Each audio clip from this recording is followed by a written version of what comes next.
APMF tompona andraikitra ambony iray no nidoboka ambonja taoriny nahafantarana fa nisy nitrangana kolikoly tao anatin'ity sehatra anankiray ity.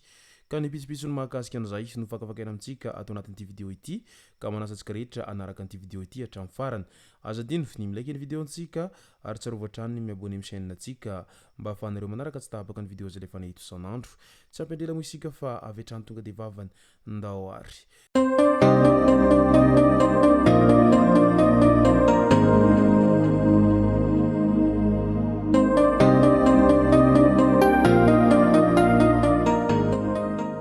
Ny tonga tsy miaraba hono na mantesitra ka dia faly miaraba isika rehetra mpanaraka tsy tapaka an'ity chaîne ity tenako amin'ity androandroany ity.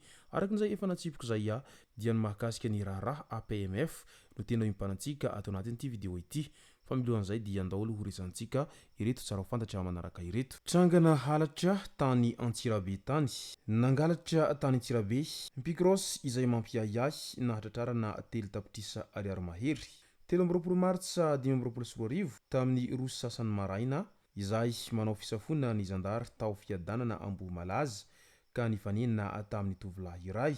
Nilaza fa avy ny Krosy na niazakazaka ity raha namana ity amin'ny 2:20 minitra maraina izay nivatsy kitapo. Rehefa nosavaina dia tratehaka tao ny vola 4,707 tapitrisa ariary. Zavatra tena mampiahiahy ka raikitra ny fanadihadina sy fanadinana ambava izay natao taminy.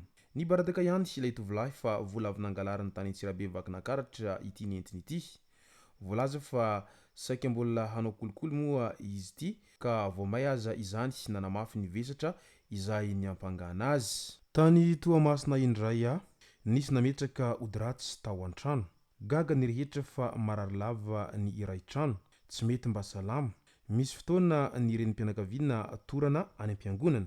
Nisava ireo zavatra tsy ampiasaina intsony izy ireo rehefa nanadio.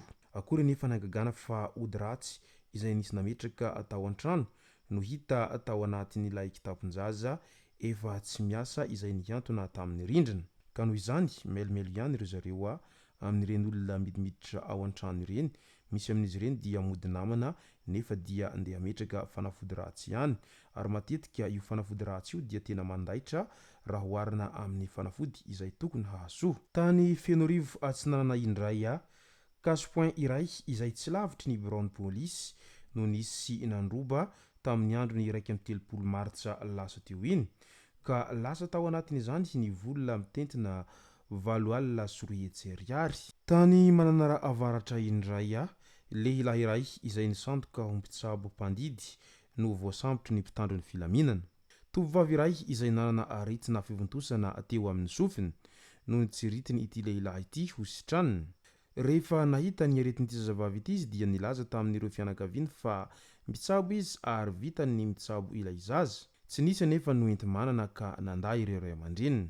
Nalainy ity milaza ho dokotera teny an-dalana teny ilay zaza ary nataony ny fandidinana antsokosoko. Efa vita izay nataony vao hitan'ireo ray aman-dreniny.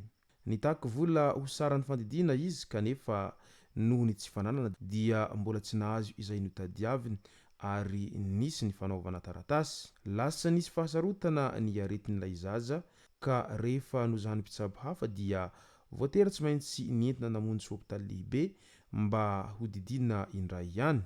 Nametraka fitoriana teny amin'ny gendarmerie ny ray aman-dren'ilay zaza ka rehefa nataony velam-pandrika dia voasambotra ihany izy na niezaka nitsoaka aza. Fantatra fa tsy manana fari-pahaizana na nandalo fianarana momba ny fitsaboana akory ity lehilahy ity ary olona maromaro no efa nanaova ny asa fitsaboana tao Mananara ka natolotra fitsarana ny tenany taoriany izay fisamborana azy izay. Ka ny hafatra aza mba mananao foana na dia tsara takininina aza ny vola fa sao dia mamono olona sanatria satria ianao tsy nandalo an'izay fianarana mahakasika ny fitsaboana izay nefa dia te hitsabolona eny antsokosoko eny raha toa ka nahafaty olona dia mety io ahoana no mety ho sazy ahazonao ao anatin'izany rehetra izany. aleo ihany mba mitandrina ry zareo rehefa manao zavatra fa tsy falifaly ny mahazo vola de iny fa lasa am'izay. Andao am'izay ho resantsika ny resaka kolikoly.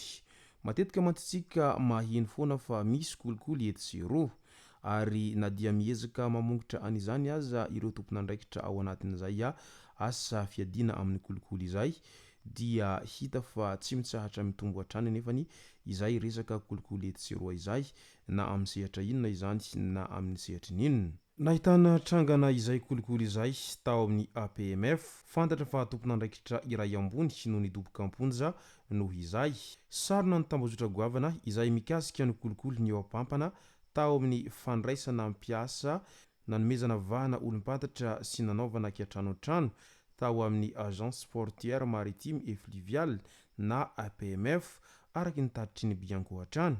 Nanaovan'ny Bianco fanadihadiana ny APMF nanomboka tamin'ny taona 2024 taorian'ny fitarainana marobe ka nahitana tsy fahatomombanana mazava tamin'ny dingana fandraisana mpiasa izay enina natao teo anelanelan'ny taona 2024 hatramin'ny 2024.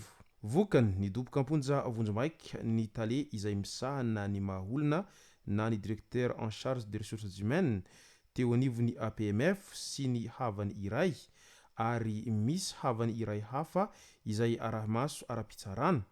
Mbola mitohy ny fanadihadiana momba ny fandraisan'ny mpiasa tamin'ny taona 2024 araky ny voalaza hatrany. Midika izany fa tena manjaka ny ankiatrano an-trano amin'ny sehatra maro amin'izao ankehitriny izao.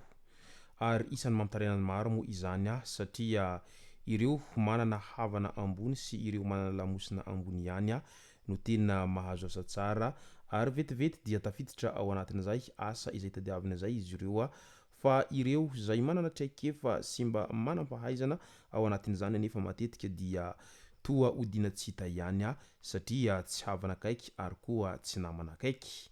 Ka izay indrindra no mahatonga ny Bianco izay manao aintso-zavatra mandray ny andraikiny mba ho fisorohana an'izay ankiatrano an-trano sy ny kolikoly avolenta izay ataon'ireo andian'olombitsy izay mihevy tena fa tena tsy misy maharaka na ihany koa tsy ho tratra amin'izay resaka kolikoly ataon'izy ireo izay. Ary isan'ny sakana iray lehibe eo amin'ny fampandrosoana moa izay resaka kolikoly izay ka raha tiantsika ny tena hiroso amin'izay fandrosoana izay dia tokony resaka kolikoly no tena iadivantsika mafy mba hialana amin'izay fanitry be pirenena eo amin'ny resaka kolikoly sy ny ankiatrano an-trano izay.